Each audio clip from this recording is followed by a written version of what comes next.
Well, Kelly, Raymond Latecki emailed us this same night that story aired about deck helmet and the problems customers struggled with. He said after hearing other customers' complaints, he almost cried. We went to check out the problem he says he's been dealing with for 2 years.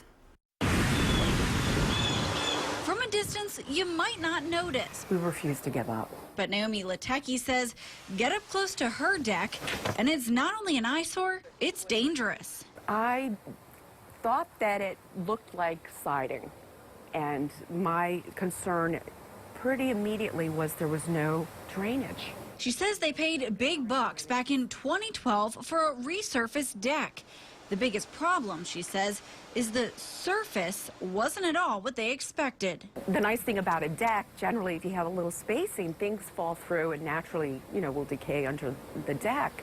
This does not happen here. She says Deck Helmet came out and laid the plastic over their existing deck, leaving no spaces for drainage, which means a slippery surface and mildew buildup. It's like a kitchen floor outside, and I just don't care for 2 kitchen floors. The Lateckis say they've dealt with Deck Helmet for 2 years, saying the company has been out to check out their complaints, telling them that they don't even use this surface anymore.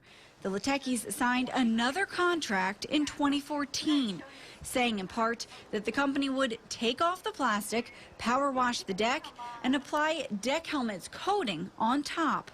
Almost a year later, they're still waiting. It collects molds and mildew, and it's just really ugly.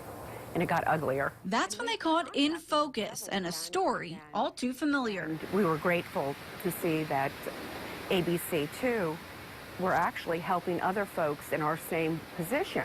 Similar to other customer complaints, Latecki says the company would postpone appointments or never show up. In the last 2 years, we've been dealing with them promising us that they would do this, and they've just, postponed it or never showed up. I asked them to call me. Last month, Deck Helmet's CEO, Jason Apter, told our team that they want to make sure every job is done right, calling the complaints we highlighted isolated. We try to do our best, but sometimes we fall short. We've reached back out to Apter for comment on this recent complaint. He told us that the deck was installed several years ago and says he's sending a team out Thursday to rip off the plastic and install a new deck. For the Lateckis, it's now one step closer to closing a battle they say has gone on for years. It's just frustrating, and I just refuse to give up. We paid for a product and expected it to last, and it didn't.